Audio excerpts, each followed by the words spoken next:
My amendment simply seeks to give lawmakers more comprehensive data so that we can make more informed policy decisions. I urge my colleagues to vote for this amendment in order to focus our policy lens on the lives of working and poor families in America. Inflation is running rampant precisely because the administration is ignoring the inflationary impact of its policies. And it's ignoring the deep harm that inflation is inflicting on the American people. Inflation should remain a serious, complex topic, not a blame game. I urge my colleagues to vote no on this amendment. As the old saying goes, lies can travel halfway around the world before the truth even laces up its boots. So grab a drink, settle in, and stay alert, because today we're watching Congress try to redefine inflation by measuring leisure time and ozone feelings instead of hard numbers. Yes, you heard that right. This isn't a shouting match. It's a calm, calculated attempt to confuse reality with ideology. Ilhan Omar introduces an amendment that would quietly steer Congress away from clear, empirical measures of inflation and replace them with what sounds suspiciously like a college sociology final exam. Stick with me, because this is one of those moments where a calm explanation lands harder than any emotional outburst. Let's break down exactly what's at stake here. That's why inflation is and should remain complex, the global, focus of this and somehow bill. nobody's fault. I urge my colleagues to vote no on this amendment. A lie can travel halfway about around the world before the truth puts its boots on. So grab a drink, settle in, and stay sharp. Because today we're watching Congress attempt to redefine inflation by measuring leisure time and ozone feelings instead. And yes, this is one of those moments where the calm explanation hits harder than the shouting. Today's showdown? Ilhan Omar introduces an amendment that would quietly shift Congress away from hard inflation numbers and replace them with what sounds suspiciously like a college sociology final exam. Let's break it down.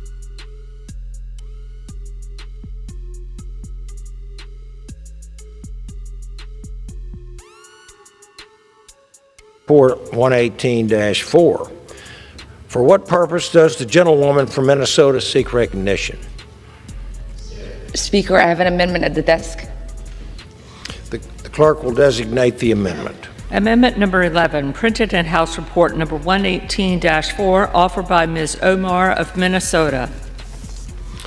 Pursuant to House Resolution 166, the gentlewoman from Minnesota, Ms. Omar, and a member opposed, each will control 5 minutes.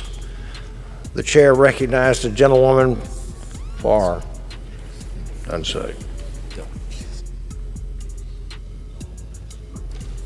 You are recognized. Mr. Speaker, I rise today to call on Congress to take up economic measure tools that will uplift all Americans. My amendment would add factors from the Genuine Progress Indicator to budgetary reporting. GPI would supplement the information we get from traditional measures like GDP, which mainly emphasizes growth for its own sake. GPI would provide a more accurate and inclusive assessment of economic well-being. It evaluates the positive and negative factors of economic activity, ranging from the benefits of infrastructure and workforce development to the causes of income inequality and pollution on our collective well-being. It would give us the chance to finally account for important but overlooked aspects of society, like wealth distribution, economic sustainability, and the overall quality of everyday Americans. We must recognize that collective prosperity is only attainable if we identify the gaps and barriers preventing our most vulnerable communities from thriving. My amendment simply seeks to give lawmakers more comprehensive data so that we can make more informed policy decisions. I urge my colleagues to vote for this amendment in order to focus our policy lens on the lives of working and poor families in America. Thank you, and I yield. Gentlewoman yields. I reserve. Gentlewoman reserves. For what purpose does the gentleman from Kentucky seek recognition? I rise in opposition to the amendment. The gentleman from Kentucky is recognized. My colleague's amendment, unlike some others offered, would not eliminate requirements for inflation-impacted assessments. What it would do is overburden the assessments with a host of issues that do not have much to do with inflation. Now, what are those issues? The list is quite extensive, but let me highlight a few. There are the annual economic values of publicly provided goods and services, higher education, time spent toward leisure activities, and outdoor recreation. And there are the annual economic costs of lost leisure time due to traffic congestion, accidents involving motor vehicles, and the depletion of the ozone layer. In other words, inflation would no longer be the bill's focus. Under this amendment, it would just be one factor among many, many other things. But that's how we got to where we are. Inflation is running rampant precisely because the administration is ignoring the inflationary impact of its policies. And it's ignoring the deep harm that inflation is inflicting on the American people. That's why inflation is and should remain the focus of this bill. I urge my colleagues to vote no on this amendment, and I reserve the balance of my time. Gentleman reserves. And the gentlewoman from Minnesota. What do you? I yield to my colleague, Mr. Raskin. Here's the situation. Ilhan Omar proposes an amendment to add something called the Genuine Progress Indicator, GPI, into federal budget reporting. On paper, it sounds thoughtful, measuring leisure time, income inequality, environmental impact, and overall quality of life. Everything except what actually matters to Americans. The price they pay at the grocery store. Here's the problem. This amendment is attached to a bill specifically focused on inflation assessments, not happiness metrics, traffic frustration, or how relaxed you feel on a Sunday afternoon.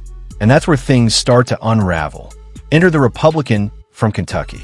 No yelling, no theatrics, just a calm, methodical takedown that he points out that Omar's amendment wouldn't eliminate inflation reporting. It would bury it under unrelated data. Suddenly, inflation is just one factor among leisure time, outdoor activities, traffic congestion, and ozone depletion. At that point, inflation isn't being measured, it's being diluted. And that's not accidental. Because if inflation is no longer the central metric, accountability quietly disappears. Here's the line that matters most, and why this clip is going viral. Inflation is high because policymakers stop treating inflation as a problem. Instead of asking, why are prices rising? They ask, well, how does it feel? That's a dangerous shift. Working families don't live in a progress index. They live in monthly budgets. You can't pay rent with economic sustainability. You can't buy groceries with collective prosperity. No amount of leisure scoring lowers the price of gas. The Kentucky Congressman lands the point perfectly. Inflation should remain the focus because it's what's hurting Americans right now. This wasn't about data. It was about changing the scoreboard when the numbers look bad. And once you see it, you can't unsee it. If you think Congress should focus on real costs, real prices, and real accountability, hit like. If you're tired of economic policy being turned into a feelings report, subscribe and drop a comment. Should inflation be measured by numbers or by narratives? Because once lawmakers stop measuring reality, reality gets a lot more expensive.